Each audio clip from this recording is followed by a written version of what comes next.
Hello, everybody. My name is Elish Eisner, and welcome to the Canadian Money Talk, the channel about Canadian investing and personal finance. Please like and subscribe. I put out a video per week, so make sure you ring the notification bell to get notified each time one comes out.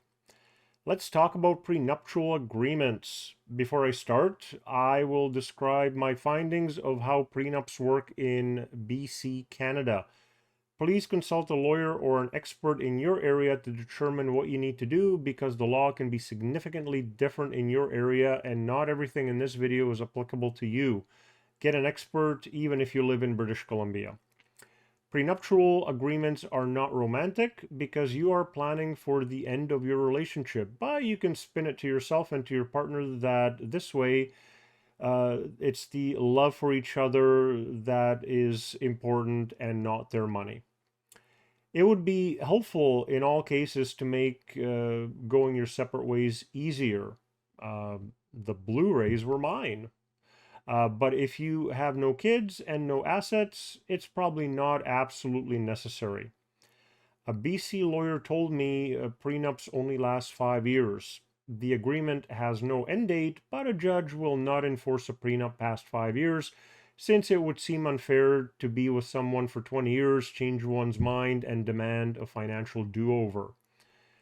A former coworker who renewed hers every few years by making her husband sign a new one or an extension, uh, but I have to wonder whether a judge would enforce that, allowing her to keep things going on indefinitely. I assume her lawyer suggested that. Different states and provinces will have different rules, as mentioned. A prenup can be called a cohabitation agreement if two people live together and are not married.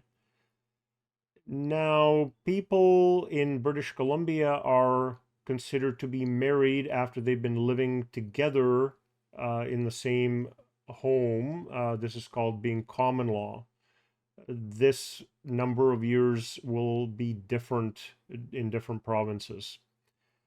Note that some places in North America make you responsible for your new partner's existing debts as soon as you are married. This varies by state, country, and province.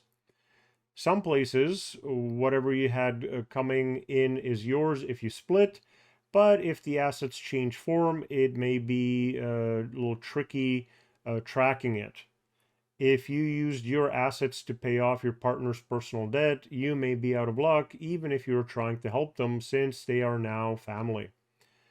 Having a child throws a prenup out and it needs to be redone.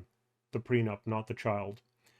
My prenup, when I had about 520,000 net worth, was a 10-pager for me. I got a template and some standard clauses off the internet and in the library, and then it took it to a lawyer for a review for $100 back then and suggestions. Today, I would spend the money and have the lawyer write it since I have a bit more in assets. You can put in details about certain assets. My prenup was done because we were buying a house together, and so there were clauses about my having first right to buy my partner out and keep the house, as well as the minimum selling price of the home if neither of us wanted it. You should decide how to subdivide assets. My prenup said that I keep anything we had going into the prenup, but anything made after that was 50-50. I agreed to this. It was my idea, in fact. Even if I was making more money and my ex put in far less money into the home purchase than I did, but she still got 50% of the appreciation. Once we were together, everything was equal. I made sure to keep my original assets separate and did not change their form, meaning I didn't sell anything. That's not great because if a stock is going down and you want to sell it, it's not perfect to be forced to keep it. It is important to mention that there's no maintenance and no CPP division. Also, make sure the conflict resolution is through much cheaper mediators and no courts.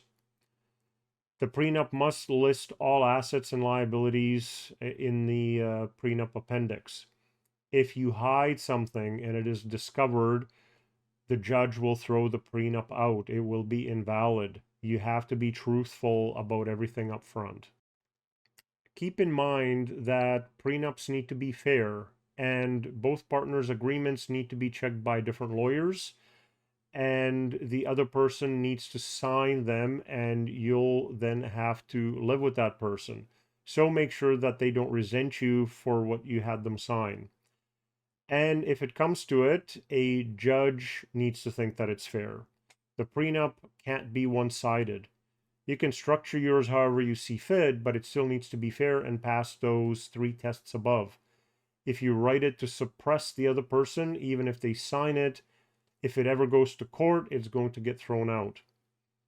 As an aside, at least in Canada, where a primary residence is not taxable for capital gains when you sell it, it may be easier and more profitable to just stay single and have each person live in separate homes. So you're not common law, you have 2 tax-free primary residences appreciating, and then you're basically just in a long-term relationship, and then you don't need to do a prenup.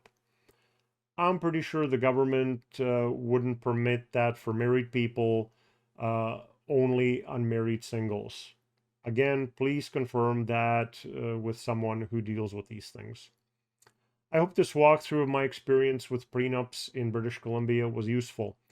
Even many years ago, that 10-page piece of paper saved me about 200,000. We were at 900,000 net worth when we split up, and the split cost me about 250,000, but it could have been half of the 900,000 or 450, so it saved me 200K. If you have any requests on what you'd like me to cover in future videos, please put that in the comment section. If you'd like to get in touch, please reach out on any of these social media channels, and may you have a profitable day.